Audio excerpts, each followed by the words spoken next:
yada, yada, yada. Here we go. See they get on there and they do their thing. It's all about a tangled wire. That's why I'm an angry dude. I'm an angry dude because I'm old. And this wire gets on my nerves. I just want to yank it. You know what I mean?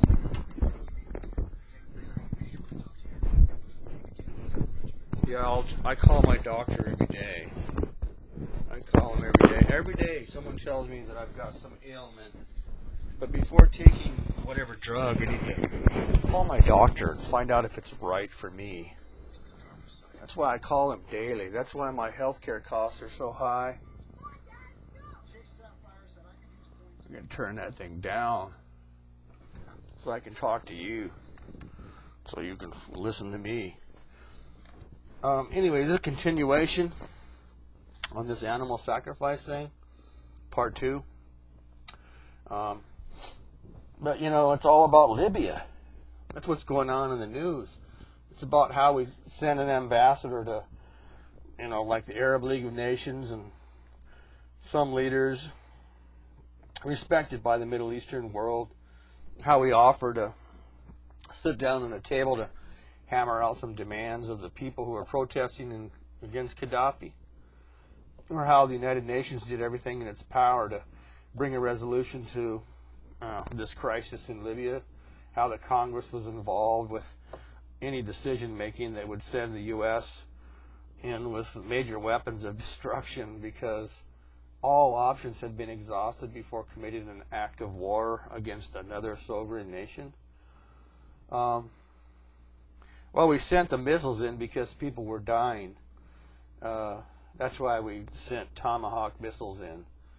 And it's because of the massacres. It's a crisis of humanity. And I thought, wow, you know, Africa is too. I mean, isn't there slaughters going on over there, like, for years? But yet we didn't send Tomahawk missiles. Isn't there hellish, cruel slaughters going on? What about Mexico? I mean, more civilian deaths occurred in Mexico because of these drug wars and things going on than all the soldiers combined from the U.S. in Iraq. But yet, where's the concern there? Where's the resolve to interfere for peace in Mexico? I mean, we've got a Nobel Peace Prize leader in the United States currently, but we send missiles. I don't get it. It seems like a double standard to me. You know, it's just, it makes a dude angry. You know what I'm saying? Anyways, I wanted to sum this up. From this animal sacrifice thing and this animosity between the Muslims and non-Muslims. And this is www.gotquestions.org/Jews-Arabs. And why do Jews and Muslims hate each other? The answer, well, first, it's important to understand that not all Arabs are Muslims and not all Muslims are Arab, and while a majority of them are, beyond that, if there's an explicit biblical explanation for this animosity, it goes all the way back to Abraham. The Jews are descendants of Abraham's son Isaac. The Arabs are descendants of Abraham's son Ishmael. With Ishmael being the son of a slave woman, that was Hagar, and Isaac being the promised son who would inherit the blessings of Abraham from Genesis chapter 21 in the Bible. Obviously, there'd be some animosity between the two sons. And as a result of Ishmael's mocking Isaac, that's like you'd say Ishmael, they're like half brothers. Ishmael mocking Isaac, Sarah talked Abraham into sending Hagar, his other wife, and Ishmael away, because she was Egyptian and she wasn't the same nationality. Well, likely this caused even more contempt in Ishmael's heart toward Isaac, and the angel prophesied to Hagar that Ishmael would live in hostility toward all of his brothers in Genesis chapter 16. Anyways, excuse me, that's basically my whole point right there, actually. Because if you think about it, they're kind of hitting on it. The religion of Islam, to which a majority of the Arabs are adherents, has made this hostility more profound. The Quran contains somewhat contradictory instructions for Muslims regarding Jews. On one point, it instructs them to treat them as brothers, and another point commands the Muslims to attack the Jews who refuse to convert to Islam. I have to go back in summary from the first video. The end result of all this is I just wanted to look up to make a newspaper a double standard. And I found all of this, and then I found this. And it's to me like, there's a root cause right there. The fact that if you figure the moral to the story in the Bible is that God will provide a sacrifice for us.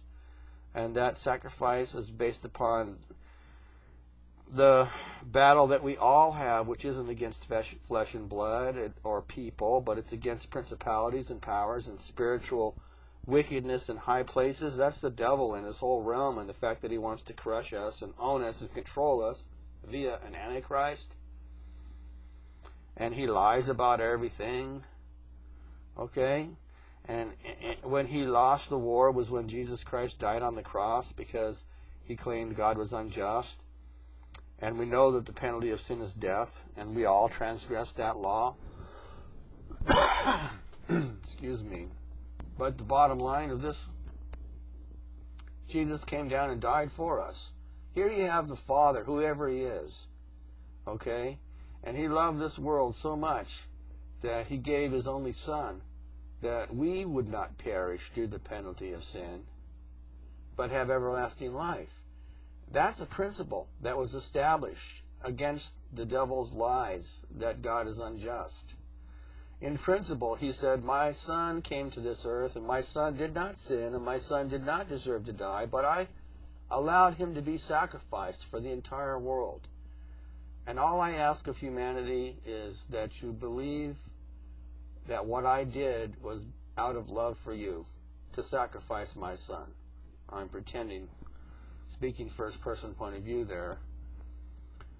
But to me, that's the message. That's the message I get out of what Abraham did with his son. Regardless of if it was Isaac or Ishmael that he did it with, the message I get out of it is that the Lord will provide a sacrifice for us, and he did. And to my dismay, when I was reading, now I might be off on this, that's why I say the comments are open. I might be misinterpreting or reading the wrong stuff, but the way I see it from the Quran is that it was Ishmael, not Isaac. It was from Hagar, who is, I think, Egyptian, not Sarah, who was a Hebrew Jew. So that's kind of like irritating, but the biggest part that irritates me is the fact that Ishmael knew about it in advance, and they did that showing themselves perfect and loyal to God, which is not a bad thing in itself, but I didn't get any message out of it other than that I'd be willing to die for Allah, and I just think that's wrong. And I ask you, with respect, to comment on this video and prove me wrong, or reconsider that, man, because that's like a root cause for hatred there between a lot of people. I'm not so sure that Israel or the Jews accept Jesus Christ, you know, but the sacrifice and an animal stuff is bull blank, you know. If I'm really irritated or angry about something, there's no need for us to be sacrificing animals anymore, man. That symbolism was represented and demonstrated and established when God allowed his son to die on the cross. Bottom line, end of story. I hope you comment.